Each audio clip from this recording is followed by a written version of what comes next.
Kalau ada bahasa ini antum dengar, berarti yang dimaksud adalah as-sunnah di sini semua perkataan, semua perbuatan, semua persetujuan Nabi SAW. Kalau Nabi lihat ada sahabat buat sesuatu dan Nabi tidak tegur, maka persetujuan Nabi atau takrir namanya. Dan juga para sahabat Nabi. Semua masuk dalam istilah sunnah global gitu ya. Diambil dari hadits Irbad radhiyallahu anhu, "Alaikum bisunnati wa sunnat khulafaur rasyidin mahdina min ba'di, addu 'alaihi bin nawajid." Berpegang teguh pada sunnahku dan sunnah khulafaur rasyidin sesudahku, berpegang teguhlah pada keduanya walaupun dengan gigi geram kalian. Nabi sebutkan sunnahku dan sunnah khulafaur rasyidin.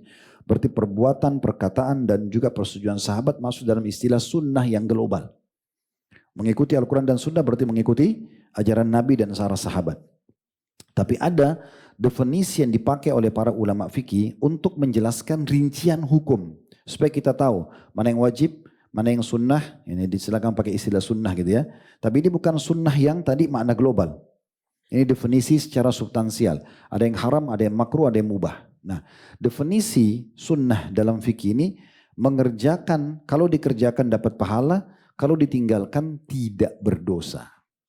Sekarang saya mau antum jujur. Yang sering antum pegang kalau kita bagi dua definisi ini. Mengerjakan dapat pahala, ditinggalkan tidak berdosa. Yang mana antum biasa pilih?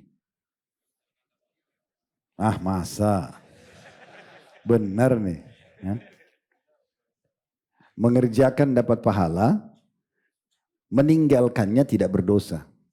Yang saya lihat dari wajah-wajah ini banyaknya ambil yang meninggalkan tidak dapat dosa. Ditanya biasa puasa Senin Kamis gak? Enggak.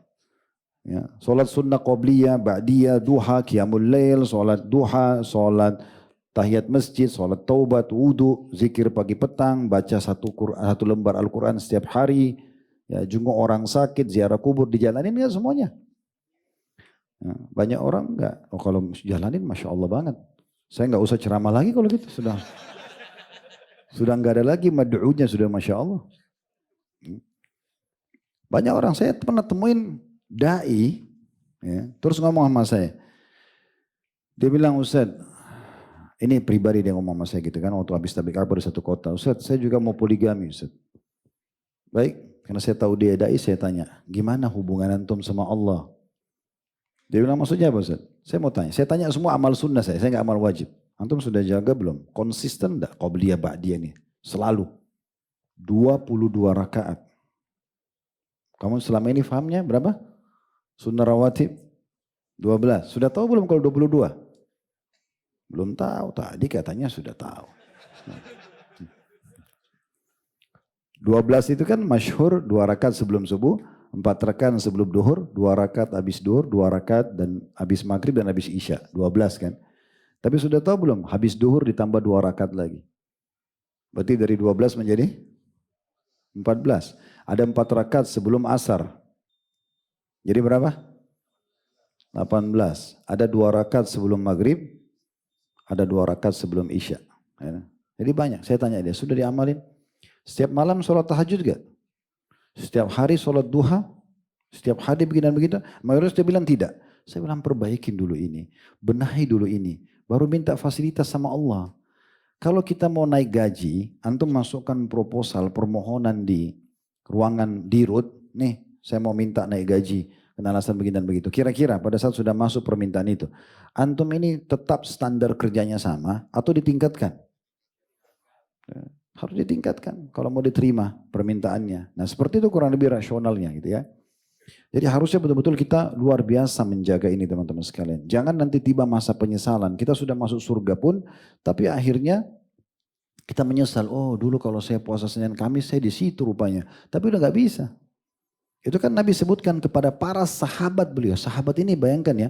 Jadi teman Nabi, salaman sama Nabi, berperang sama Nabi. Nabi SAW pernah lewat satu malam bersama beberapa sahabat banyak. Bintang lagi gemerlapan di langit. Lalu kata Nabi SAW, demi zat yang jiwaku dalam genggamai. Maksudnya demi Allah, nanti kalian di istana surga kalian akan lihat istana-istana di surga seperti kalian lihat bintang-bintang itu. Nampak, tapi kita nggak tahu apa di sana, fasilitasnya apa. Terlalu jauh jaraknya. Sahabat sudah paham, oh berarti itu istana-istana istimewa. Jauh, kita sampai nggak ngelihat aja cuma lihat cahayanya saja. Kita nggak tahu, jaraknya terlalu jauh. Maka kata para sahabat, "Ya Rasulullah, itu istana para nabi-nabi dan rasul?" Kata Nabi SAW, "Bukan. Orang-orang soleh dari umatku. Orang yang sibuk dengan amal soleh dapat itu. Jadi nanti ada perbedaan derajat yang sangat luar biasa." Perhatikan bagaimana Allah Subhanahu wa taala menyebutkan kepada kita banyak ayat ya, tapi di antaranya surah Al-Fajr, surah nomor 89 ayat 24, yaqulu ya laitani qaddamtu li hayati. Dan dia berkata, alangkah baiknya sekiranya dahulu aku mengerjakan kebaikan untuk hidupku yang sekarang ini. Ayat ini bukan hanya untuk orang kafir. Orang beriman pun nanti kalau masuk surga, dia akan menyesal, tapi penyesalannya di sini bukan dia menyesal masuk surganya, dia menyesali dirinya kenapa dulu dia tidak maksimalkan ibadah-ibadah yang dia tinggalkan. Tapi sudah nggak bisa lagi perbaikin. Nah, mumpung kita masih hidup, malam ini sampai ke pesan di telinga kita, coba kita benahi, teman-teman sekalian. Coba kita jadikan Ramadan ini momentum yang sangat baik. Jangan sampai kita jadi menyesal, karena terlalu banyak orang-orang yang menyesal. Coba renungi ya, surah Al-An'am, surah nomor 6 ayat 27. Allah sebutkan tentang ahli neraka. Ya. Walau tara idh wuqifu 'alan nari faqalu, kata Allah.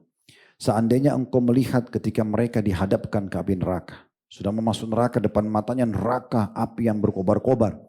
Maka mereka semua berkata, ya laitana nuraddu wa la nukadziba bi ayati rabbina wa nakuna minal mu'minin. Alangkah baiknya sekiranya kami dikembalikan ke dunia sehingga kami tidak mendustakan ayat-ayat Tuhan kami dan kami menjadi orang-orang yang beriman. Dalam surah Al-Ahzab surah nomor 33 ayat 66 Allah mengatakan, yauma tuqallabu wujuhum fin nari yaquluna ya laitana ata'na Allah wa ata'na ar-rasula. Pada hari ketika wajah mereka dibolak-balikkan di api neraka, mereka dipanggang di api neraka.